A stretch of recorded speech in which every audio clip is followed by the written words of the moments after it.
So, in this chapter, 18th chapter, which forms the summarization of the entire Bhagavad Gita, the learning of Bhagavad Gita, again, Arjuna is asking a question about sannyasa, because Arjuna wants to take up sannyasa ashrama.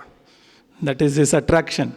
So he wants to know what is this sannyasa and what is tyaga. That is the first question. And Krishna Paramatma, usually we have a traditional meaning of what is sannyasa ashrama.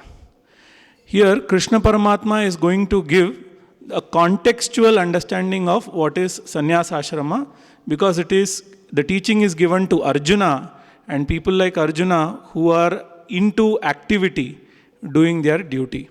So therefore, he is going to give that answer. But before giving the answer, to talk about the difference between sannyasa and tyaga, he is giving the opinion of scholars, learned scholars, and people who are realized. So the first shloka was a question by Arjuna. The second and the third shloka will be talking about the opinion of others, especially sages and scholars, with respect to what is the meaning of sannyasa, what is the meaning of tyaga. And from the fourth verse or shloka onwards, Krishna Paramatma will give his understanding based on the current context. The current context is what? Arjuna is going to fight the war, but he stops fighting because he thinks what he is doing is adharma, and he wants to escape the situation. So he is asking questions about sannyasa, so that Krishna Paramatma can say, okay, you take up sannyasa. Okay, so he is waiting for that opportunity, but Krishna Paramatma is going to give him the appropriate answer. Let's look at the shloka split here. Kamyanam karmanam nyasam sannyasam kavayah viduhu sarvakarma phalatyagam prahuhu tyagam vichakshanaha. So here kavayaha means scholars, people who are well read in scriptures, they are called kavayaha.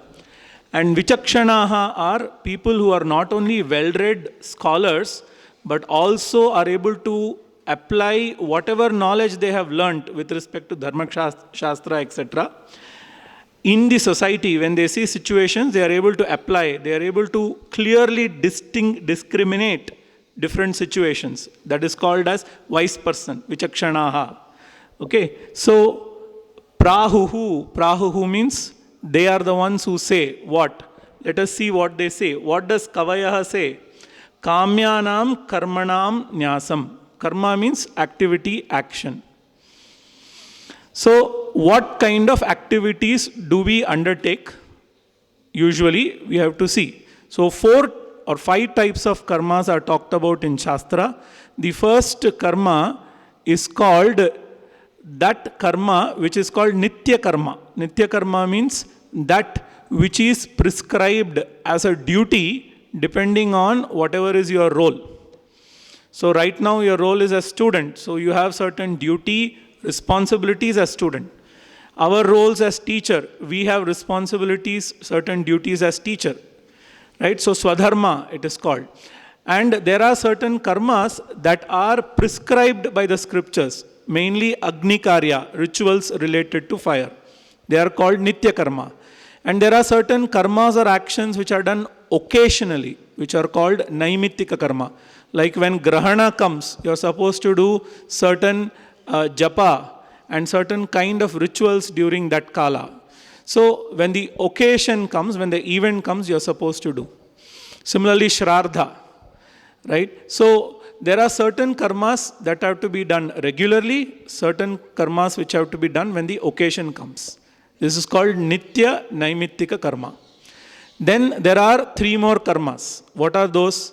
Kamya karma. Kamya karma means you have some desire and you do activity for fulfilling the desire. Then there are nishiddha karmas. Nishiddha karmas means those which are prohibited by the scriptures, like drinking, then playing what is called gambling, All these are prohibited by scriptures. So there are certain things like telling lies. Generally prohibited, should not be done. Then you have another type of action called prayaschitta. Right? You do something wrong, don't you tell sorry, sorry, sorry? Right? Like that you have done something wrong, which is not supposed to be done, adharma, which is nishiddha, which is prohibited. And for that, you will be getting some result in the form of punya or papa.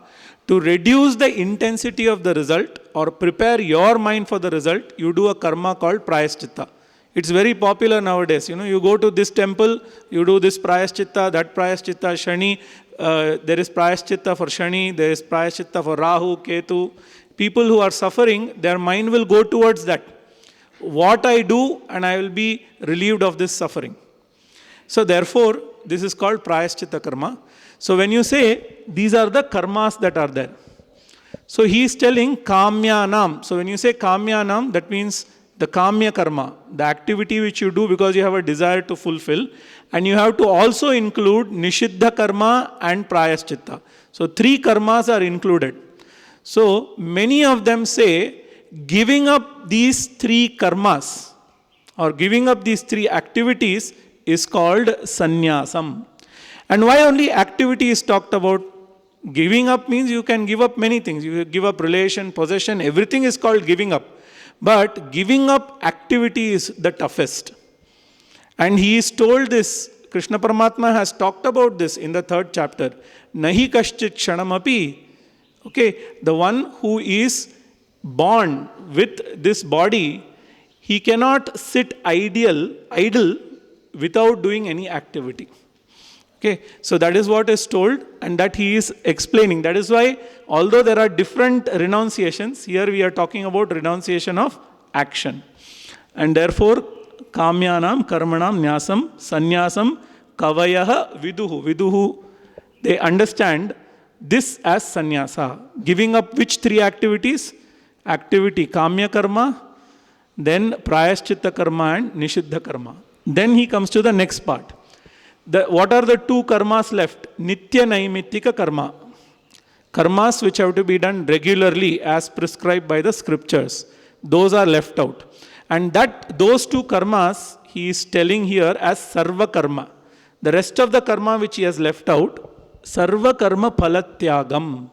So even in nitya naimittika karma, when you do the regular duty, you will have certain materialistic result, you will have certain spiritual result.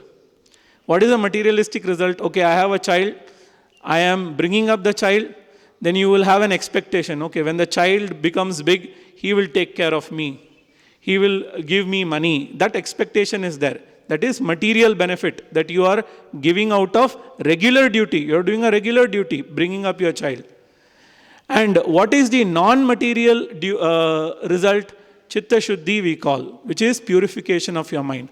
You do your duty because it is given to you.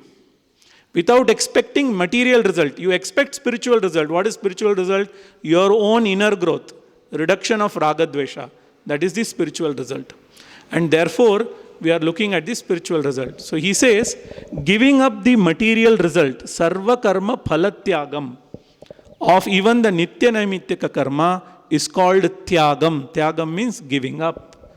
And this is told by vichakshanaha, people who are wise and discriminative. Thank you. Shanti mantra.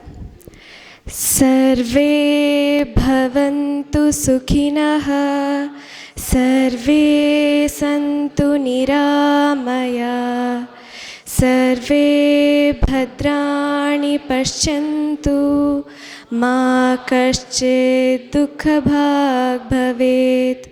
Om Shanti Shanti Shanti.